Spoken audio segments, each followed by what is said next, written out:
Isang mapagpalang araw sa ating lahat. Ito ngayong pang-apat na araw ng paggawa ng bahay ni Tate Antonio. Matapos nga malagyan ng bubong, ay bahay na raw talaga. At kapag may dumadaan ay napupuri nga ang bahay ni Tate Antonio. Ika nga ng iba ay maayos na at matibay na ang bahay mo, tatay. Patunay nga malaking katulungan ito para sa kanya. Na sa kabila ng hirap ng sitwasyon niya, iniisip pa nga kapag umuulan na talagang umaampiya sa loob ng kanyang tahanan. Ngunit sa kabila nito, may mga tao pa rin patuloy na pinupulaan ang ating ginagawa. Nagagawa na naman daw ng bahay ng kalapate. Bakit nga ganoon may mga tao na hindi na lang maging masaya sa mga nangyayari sa ibang tao? Sa bagay, hindi natin makokontrol ang sasabihin nila, lalo na nandito tayo sa mundo ng social media. Anyway, maraming salamat pa rin sa inyong suporta. Sa mga ganong comment nga, ay mas lalo po ako namomotivate na ipagpapatuloy pa ang aking nasimulan. God bless you! At bago nga magsimula ang araw na ito ay meron ngang ipapainom kay Tate Antonio na talaga naman makakatulong ito sa kanyang sitwasyon. Ipapatry nga natin to kung ano magiging resulta ng pag-inom niya. Kaya agad ko nga ibinigay.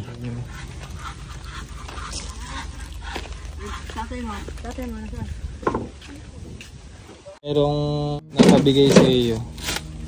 Ito ay maganda sa katawan mo. Sige.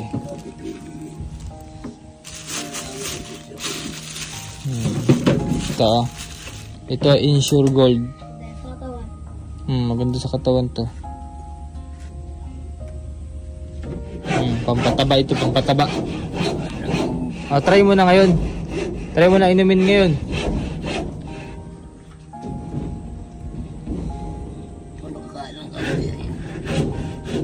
Maganda sa katawan yan. Tataba ka na dyan. Baka tulong-tulong sa mga...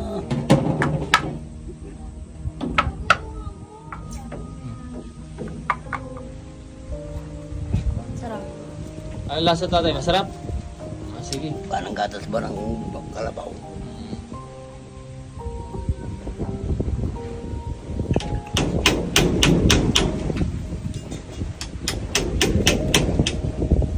Laklak na, nilaklak na tatay, no?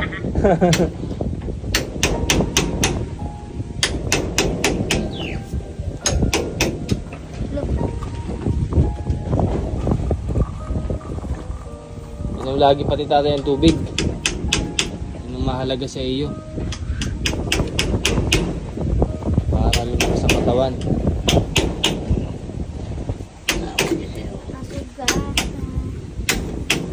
Ito sa iyo, tatay. Ito yung padala. Sa bahay.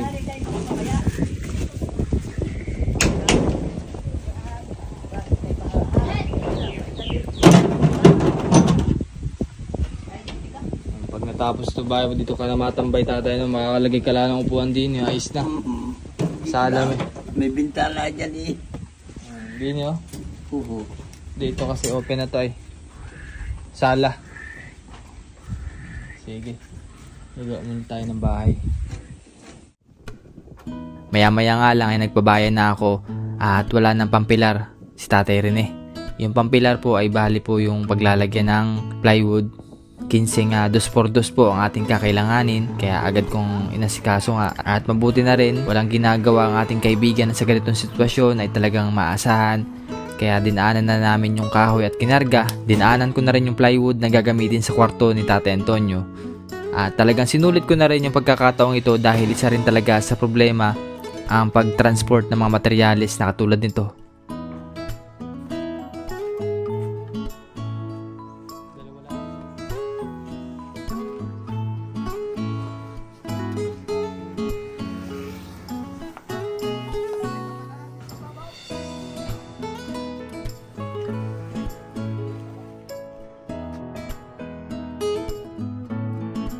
At matapos ang mahabang biyahe, agad nga kaming kumain.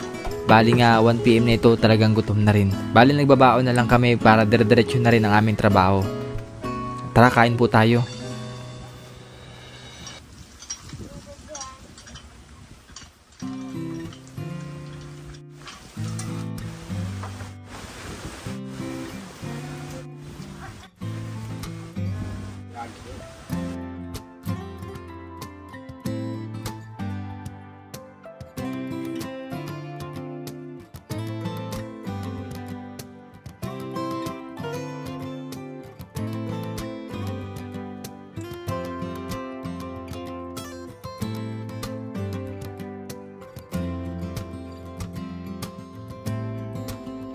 At sinunod naman namin gawin yung sahig sa kwarto, kaya nga ganito para hindi gaanong pasok ang lamig tuwing gabi. At after nga maikabit ay biglang umulan. Kaya kinabit na rin namin yung dingding, bali plain sheet nga ang aming ilalagay para maulanan man ay walang problema. Pero this time nga hindi rin gaano makapagtrabaho dahil kami naman ang mababasa. Kaya tamang gedli-gedli muna at yung mga labis na plain sheet ay bukas na gugupitin ni Tatay Rene.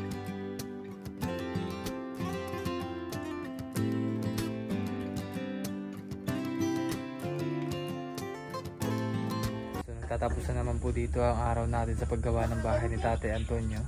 At ayan, nalagyan na namin ng pinakang plain sheet. Ayan. Tapos itong sa kabila naman, sa pinakang taas nito ay plywood ang ilalagay para hindi gaano masira agad yung pinakang plywood sa ilalim. Matibay-tibay kapag usapang ang piyas ng ulan. No? Unlike dun sa ano. Ayan. Ito. Bawat dingding nitong kwarto ay ganyan po ilalagay. Tapos ito naman ay kawayan. So bali pinapakuha ko lang si Kuya Alvin ng kawayan para masimulan na din tong paglalagyan ng bangkirahan. Ayan, so puro kawayan to. As barnisan na lang para ayos na. No? Umuulan. Kakatila lang ng ulan ngayon.